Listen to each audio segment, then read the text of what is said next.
Les caisses du Troisième Reich sont vides lorsque son armée envahit la Pologne. Pour financer ses assauts et ses machinations infernales, Hitler ponctionne les pays conquis et compte sur le soutien d'un pays supposément neutre, la Suisse. Enquête sur le bureau de change du régime nazi.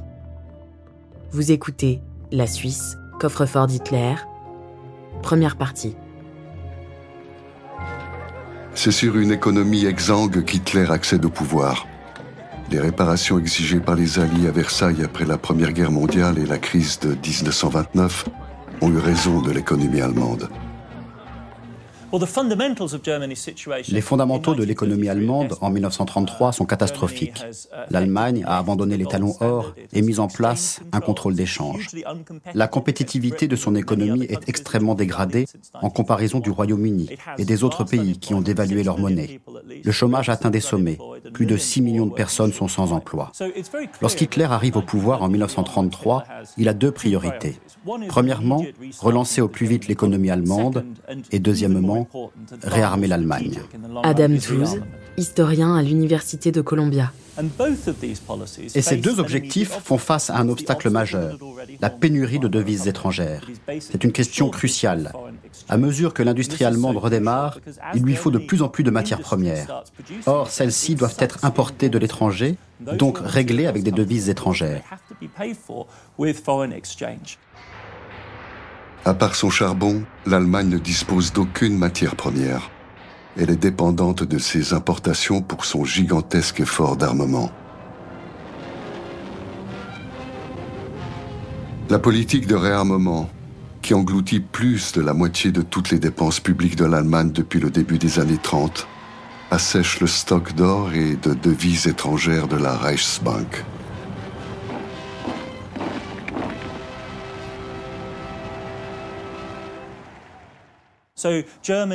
L'Allemagne est une économie vulnérable, elle est sous pression financière. C'est une société qui s'inquiète en permanence de savoir où elle va trouver les devises et l'or nécessaire pour régler des importations cruciales.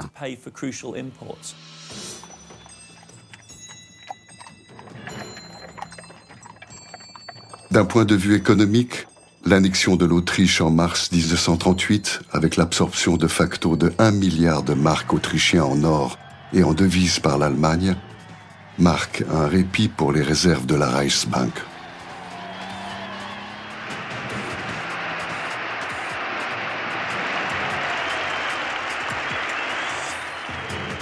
La tension sur l'économie allemande des importations de matières premières se lit dans chaque épisode de la chronique du Troisième Reich. Ainsi en est-il de la tragique nuit de cristal en novembre 1938, le pogrom au cours duquel une centaine de Juifs sont assassinés, des dizaines de milliers déportés, 191 synagogues incendiées, des milliers de commerces et d'entreprises saccagés.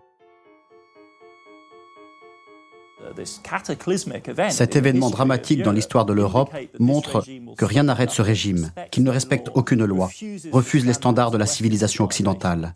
3 jours plus tard, Göring préside une réunion sur les conséquences de la nuit de cristal. Croyez-le ou non, le principal sujet de discussion est le coût financier des milliers de vitrines brisées. Göring déclare même qu'il aurait préféré voir 200 juifs assassinés plutôt que de consacrer de précieuses devises à l'importation de nouvelles vitrines de Belgique.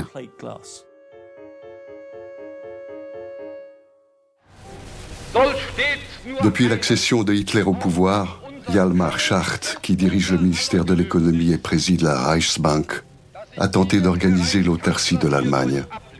Un vaste programme de fabrication de matières synthétiques, caoutchouc, tissus, carburant, est mis sur pied. Malgré tous les efforts consentis, les importations de matières premières creusent le déficit. En 1939, le milliard de marks récupéré par le Reich après l'annexion de l'Autriche a été englouti en quelques mois. La situation financière de l'Allemagne est à nouveau intenable. Hjalmar Schacht alerte le Führer. Le fameux mémorandum du président de la Reichsbank, qui était Schacht, Hjalmar Schacht à l'époque, qui écrit le 7 janvier 1939 à Hitler, dit « Nous sommes en faillite ». Jean Ziegler, sociologue et ancien député suisse. Nous sommes au bord de l'incapacité de paiement, la Reichsbank est au bout, il faut changer radicalement de politique. À ce moment-là, la Reichsbank essaie de faire pression sur Hitler pour qu'il revoie entièrement les orientations de son régime sous la pression des contraintes économiques. La réponse de Hitler est sans ambiguïté. Hjalmar Schacht est limogé de la Reichsbank. Il reste ministre, mais n'a plus de portefeuille. Et on peut regarder le déclenchement de la Deuxième Guerre mondiale comme une campagne de rapine, de pure rapine.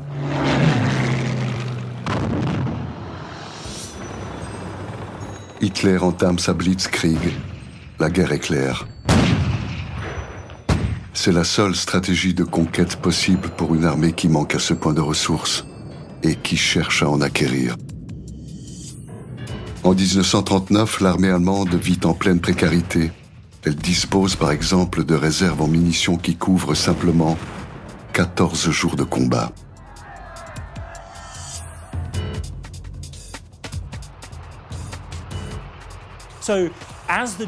Quand l'armée allemande envahit les Pays-Bas, la Belgique, la France, le Danemark, les banques centrales de ces pays deviennent des objectifs prioritaires. Adam Tooze, historien à l'Université de Columbia. Des équipes d'experts allemands sont envoyées pour fouiller les coffres des banques, les appartements un peu partout en Europe, pour trouver des métaux précieux, des devises, des bijoux ou des actifs qui peuvent être saisis par les nazis et utilisés comme moyen de paiement pour acquérir des matières premières.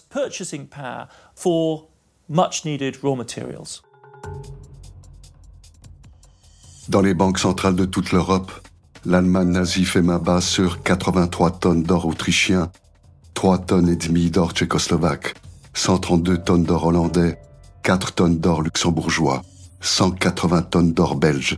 Puis, en 1943, après la chute de Mussolini, 65 tonnes d'or italien et albanais. Jamais le pillage des pays occupés n'a été aussi systématisé que durant la Seconde Guerre mondiale. Le pillage n'est pas tout. Encore faut-il monnayer cet or pour acquérir les indispensables matières premières. Et qui donc peut changer cet or pour le Reich, au nez à la barbe des Alliés? Plus que tout autre, la Seconde Guerre mondiale est une guerre économique. Afin d'isoler les forces de l'Axe, les Alliés installent très tôt un blocus. Blocus commercial sur les importations allemandes de matières premières. Blocus sur les devises avec un strict contrôle d'échange sur la livre sterling britannique et le dollar américain. À ce moment-là, le franc suisse était la seule devise que l'Allemagne pouvait utiliser librement sur des marchés qui n'étaient pas sous contrôle de l'Axe, donc de l'Allemagne. Hans Ulrich Just, historien. Dans ce contexte, les services que la Suisse a pu offrir en acceptant l'or de l'Allemagne pour l'échanger en francs suisses était très précieux pour l'Allemagne. Et quand on regarde un peu les statistiques, on voit que 4/5 de l'or que la Reichsbank a vendu pendant la guerre a été placé ou a été accepté par la Banque nationale suisse.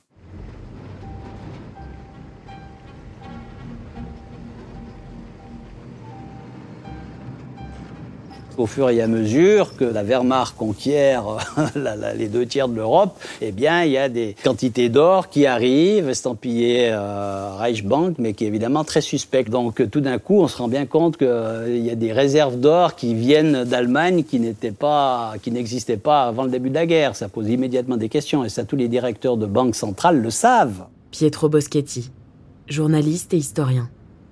Jean-Pierre Roth a été le banquier central de la Suisse pendant 15 ans.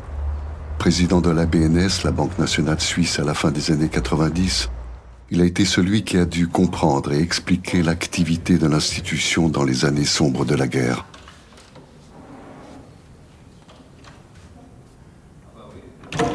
On s'était interrogé de savoir quel était le stock d'or allemand avant la guerre. Et une des lignes de conduite était de dire, tant que les livraisons restent dans le cadre de ce qu'on pouvait supposer détenu par la Reichsbank avant la guerre, on doit être dans une zone qui n'est pas contestable. On se posait des questions, mais on n'allait pas très loin dans l'analyse juridique, et c'est une des critiques que l'on a pu faire a posteriori, c'est qu'on ne s'était pas assez posé de questions, et qu'on avait fait jouer finalement la bonne foi. C'est-à-dire, on nous assure que... La Banque nationale, vous imaginez des banquiers, c'est quand même pas des imbéciles, enfin, qui ont une prudence de Sioux, qui sont en général les banquiers suisses. Jean Ziegler, sociologue et ancien député suisse. Ils n'ont jamais demandé une attestation de provenance, d'origine de ce butin. Alfred Hirsch, délégué de la Banque nationale dans la délégation suisse, dit non, on n'a jamais demandé, la parole de Poul nous suffisait. Émile Poul a fait toute sa carrière à la Reichsbank depuis la Première Guerre mondiale. Aux yeux du reste de l'Europe, c'est lui, le directeur et vice-président de l'institution, qui incarne la politique de la Banque centrale allemande. Les interlocuteurs de la Reichsbank pour la BNS étaient connus d'avant-guerre. Jean-Pierre Roth, ancien président de la Banque nationale suisse. Et c'était des gens avec qui on avait établi des relations, un dialogue normal, de confiance. Aujourd'hui, entre banquiers centraux, il y a une très grande confiance. On se parle ouvertement, on échange des informations. Et vous voyez bien que on se dit, mais cette personne, jusqu'à présent, mon interlocuteur de la Reichsbank, pourquoi me mentirait-il ? J'avais confiance en lui. Et s'il me dit que le stock d'or allemand est suffisant pour couvrir toutes les livraisons, est-ce que j'ai pas de raison de croire qu'il ne dit pas la vérité ? Les 7 étages anti-atomiques du sous-sol des archives fédérales helvétiques, tout comme les archives de la Banque nationale suisse, ont été passés au peigne fin par l'historien Marc Pernoud. Les comptes rendus de réunions des directeurs de la Banque nationale suisse réservent aux chercheurs une stupéfiante révélation. Les plus hauts dirigeants de la BNS ont envisagé de se conduire en parfaits faussaires. Au cours de l'année 1942 parviennent en Suisse des informations sur le fait que des transactions douteuses ont été opérées par la Reichsbank. Et cela interpelle les diplomates suisses, mais aussi la direction générale de la Banque nationale. Et l'un des directeurs généraux propose même de refondre ces lingots vendus par la Reichsbank pour effacer les traces de l'origine effective de ces lingots. Longuement discutée, la proposition de fondre ces lingots venant d'Allemagne pour en effacer toute trace d'origine est finalement ajournée par la direction générale pour bien en évaluer les risques. Comment la Reichsbank à Berlin perçoit-elle le rôle de son banquier suisse ? Comme un partenaire essentiel. On en trouve la preuve dans un rapport interne rédigé en juin 1943, dans lequel Walter Funk, le ministre de l'économie allemande et président de la Banque centrale, déclare: On ne pourrait pas renoncer, même pour 2 mois, à la possibilité d'effectuer des transactions en devises en Suisse, en particulier l'échange d'or contre des devises convertibles. Depuis les premières livraisons de 20 tonnes d'or en 1940, les convois de la Reichsbank à destination des coffres de la Banque nationale suisse augmentent rapidement d'année en année.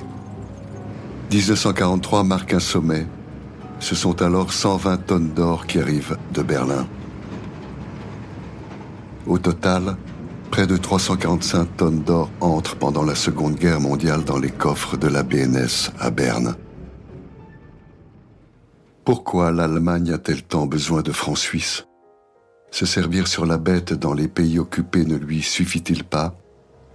Pourquoi doit-elle à tout prix commercer avec les pays neutres et importer du pétrole de Roumanie, du fer de Suède ou du chrome de Turquie ?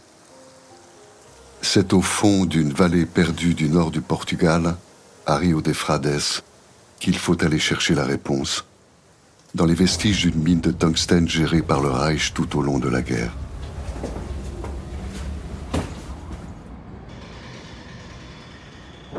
Le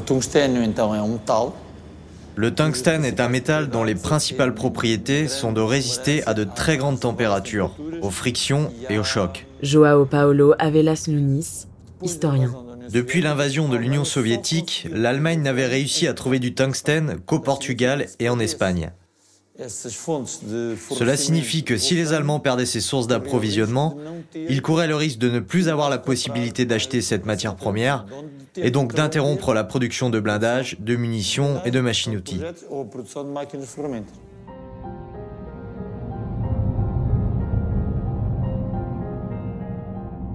Votre moteur d'avion, vous ne pouvez pas le fabriquer si vous n'avez pas le tungstène qui permet de faire qu'à 6000 degrés, quand le Stuka est en train de faire un piqué, bien, où le moteur monte à je ne sais pas combien de milliers de degrés, bien, votre moteur va pas péter. La même chose pour les huiles de graissage, etc. Et c'est là, dans ces tout petits segments, mais décisifs, sans quelle machine de guerre s'enraye au sens, non pas figuré, mais propre du terme, que les Suisses ou la Banque nationale suisse jouent un rôle très important. Sébastien Guay, historien. Quand on considère l'apport fourni par les milieux dirigeants suisses à l'effort de guerre allemand, c'est pas quantitativement qu'il est important, c'est qualitativement.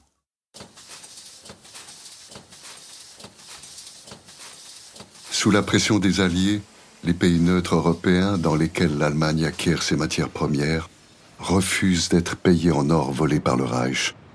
L'exemple du tungstène portugais dévoile le système sophistiqué d'échanges qui se met en place avec l'aide de la Suisse, le commerce triangulaire.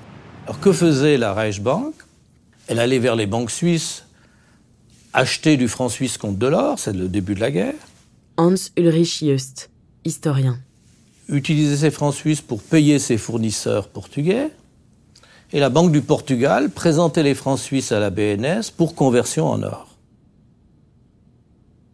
Alors l'or ne partait pas pour Lisbonne le lendemain, mais la première chose, c'était au sein des caveaux de la Banque nationale suisse, du caveau Banque nationale suisse, on mettait le lago dans le caveau, dans le trésor de la Banque du Portugal. Au terme des échanges triangulaires, les francs suisses partis de Berne sont revenus à Berne.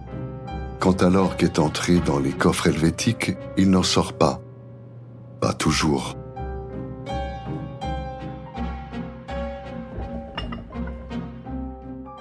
Mais encore une fois, les responsables suisses ne s'occupaient quand même pas trop de cette question, tout simplement en justifiant l'acceptation de cet or par le droit international.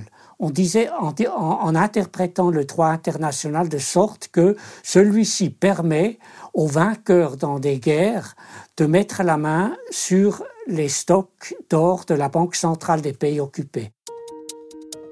Les archives de la Banque nationale suisse livrent précisément l'état des discussions et des connaissances des membres du directoire de la Banque centrale.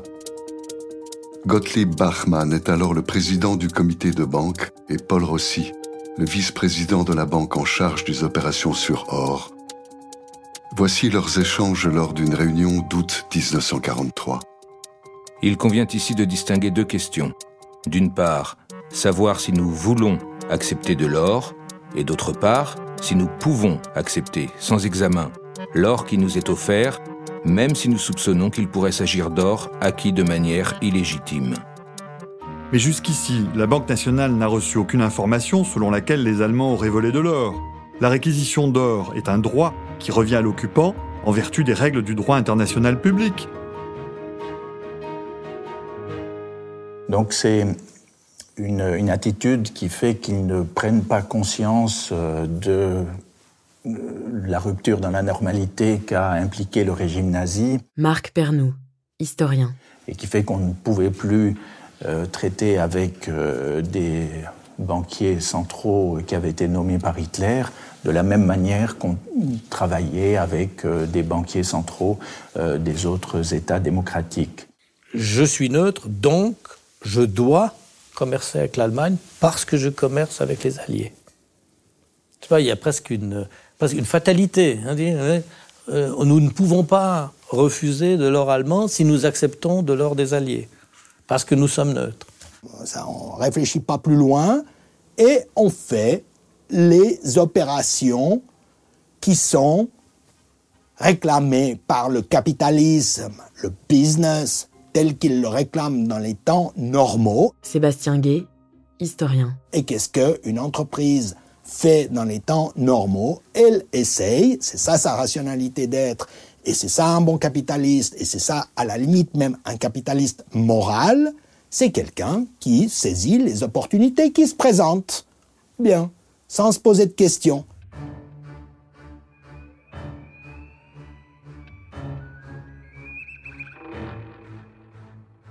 C'est une évidence lors du débarquement allié sur les plages de Normandie en juin 1944. L'issue de la guerre ne fait plus de doute. Les seules questions sont celles du délai et des conditions de la victoire des Alliés. Faisant fi de toute prudence, la Banque nationale suisse poursuit son activité avec la Reichsbank. Pourtant, depuis 1942 déjà, les Alliés ont précisément documenté les activités suisses. Ils ne cessent de réclamer à la Confédération l'arrêt des achats d'or à l'Allemagne.